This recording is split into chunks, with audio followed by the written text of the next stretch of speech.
The big story is on, and you'd have heard me mention earlier that the Shadow Minister of National Security, Peter Bunting, is seemingly taking issue with comments that were made by the Prime Minister in the aftermath of what is generally referred to as a mass shooting that took place in the Waltham Park Road vicinity recently.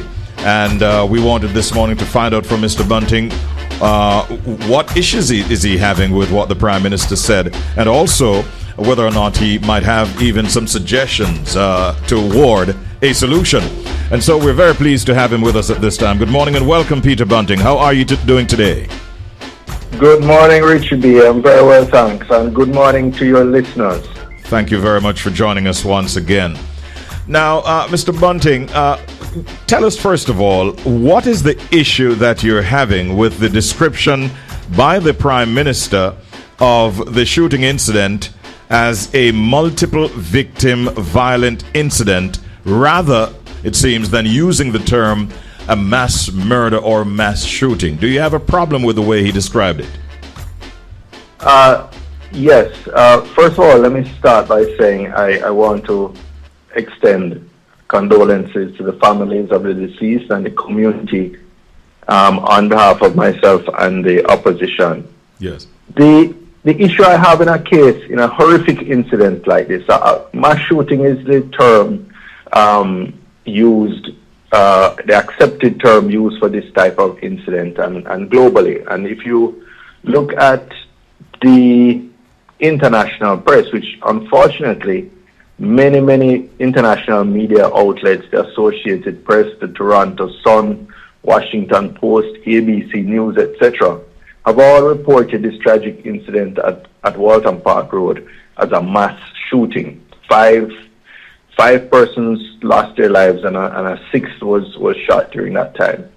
Now, the Prime Minister goes down, which I have no problem with, to go and extend sympathies to the community and to try and reassure the community. But when you now turn it into an opportunity for a public relations spin, somehow think that, by attempting euphemistically to rename it a multiple victim violent incident and, try to downplay the increasingly frequent incidents of mass shootings that scarring Jamaica's international image, as well as devastating the communities where they occur, then, you're off on the wrong foot as far as I'm concerned.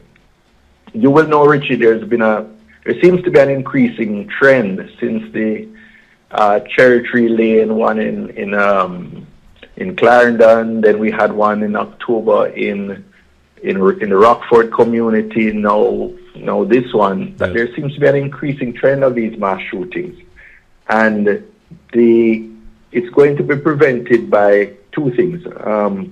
One, you asked, what would we do differently? Yes. Well, in the short term, you have to saturate the communities with the security forces. But longer term, when you look at these communities, what you need is social investment in the communities. You need to create opportunities for young people. You need to invest in your schools, invest in social workers, invest in the short to medium term in violence interrupters that can help change the mindset and create opportunities for young people in these communities. Because you rarely find a mass shooting taking place in a community with a lot of proper infrastructure and a lot of investment, whether in housing, in garbage collection, in sewage infrastructure, etc. You almost always find it in the undeveloped communities. Mm-hmm. Now, playing devil's advocate here, do you believe somehow the Prime Minister, realizing that incidents like these does a lot of damage to Jamaica's reputation, was trying to possibly soften the impact or the way people in the international marketplace react to Jamaica? Do you think that might have been a consideration? And would you still hold to your point in terms of him not using that terminology? Yes, but if that was his intention, then it has been totally ineffective. Because as I said, there's at least 10 examples I could give you of international media that have covered it, and none have copied his euphemistic description. They've all described it as mass shootings.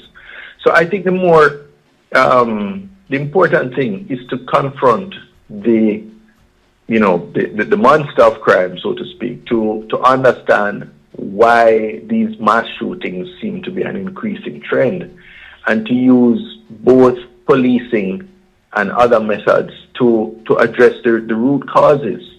You can't hide the truth or suppress the truth as a sustainable means of addressing this. Just on the 3rd of November, the Prime Minister wrote a Gleaner column where he projected that we will record fewer than 1,000 murders by this year's end.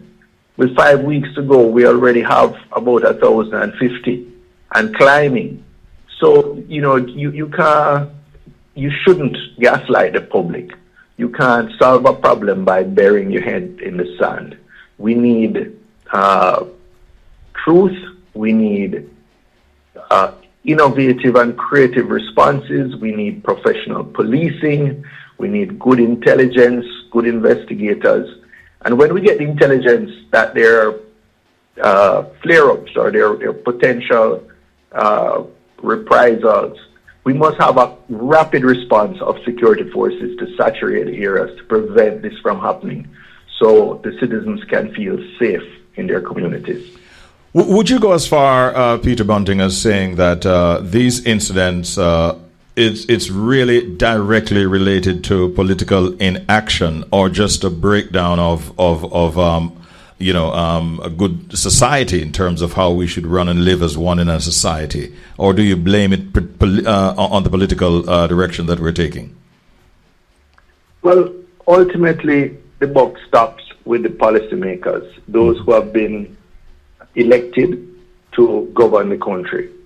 And after being in office for 9 years, I was disappointed that in describing this mass shooting incident, the Prime Minister asserted that it reflects, and I quote, our very effective approach in neutralizing, eradicating, and in many respects disbanding gangs, end quote. This kind of bloodshed must never be described as a policing success. What it represents is a profound failure of national security policy and a collapse of any sense of public safety in many of our communities. Yeah. Well, I must be honest, I was a little surprised when I heard that comment on the scene from the Prime Minister. What steps, specific steps, would you think that the government ought to take now to address the issue of these mass murders and or mass shootings, and how should they cater to the needs of the victims in these circumstances? Well, in the immediate aftermath, of course, you need to, as I said, not to saturate the area with security forces to reduce any chance of reprisals, but you really need to bring in a whole team of social workers, of counselors, of psychologists. Imagine young children in the community, how they must be traumatized. When these shootings occur with high-powered weapons, just the mangled remains of the victims, just seeing it even after the fact. As you know, I served as minister, and I've been to scenes where high-powered rifles were used in gang conflicts, and just seeing the victims in the state that a high-powered weapon leaves them is traumatic.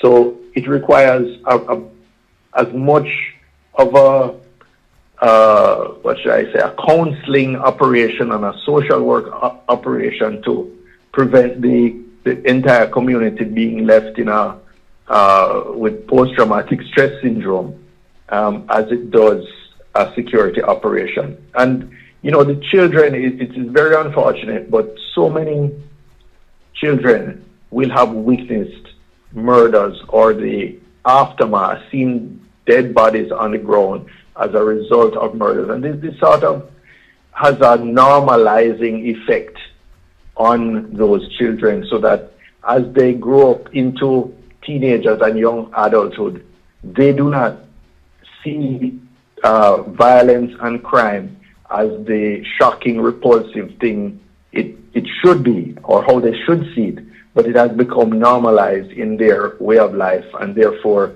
they're not as, they will be more likely to accept it and to get drawn into that lifestyle as an inevitable outcome of where they live. Mm-hmm. Would you say that you're satisfied with the level of agreement between the government and the opposition in terms of the matter of crime in our society, or are you concerned about the degree of disagreement? Is there more harmony than disharmony right now between the opposition and the government? No, because as I said, we have always advocated a two-pronged approach.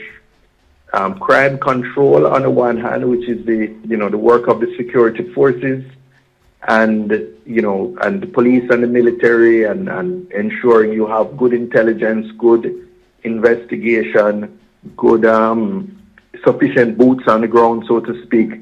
But that must be coupled for sustainable long-term success with crime prevention efforts. Mm-hmm. And this is where the social investments and the social intervention in those underprivileged communities really comes into being. And when I talk about these interventions, it's not merely infrastructure.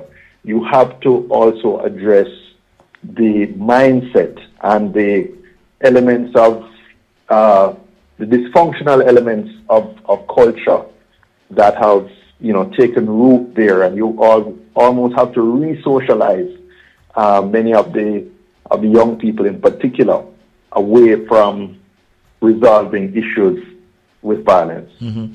My final question to you this morning, Peter Bunting, is how do you respond to the critics who are listening right now, who may be saying, well, why are you being so critical of the Prime Minister's response? Is it being over politicized? How do you respond to those critics?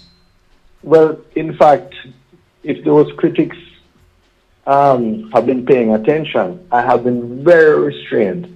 I've always tried to avoid unnecessary criticism of both the security forces and the policy, the national security policy leadership.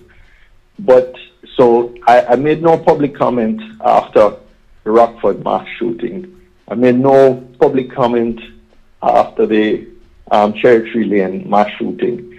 But just this sort of bizarre statements that the Prime Minister made on the scene of this yesterday demands a response. And, at some point, if you don't speak out to it, then people will believe that you accept and you are at one with the government on these types of statements and positions. All right. Peter Bunting, thank you so much for being our guest this morning in The Big Story, and you have a wonderful day.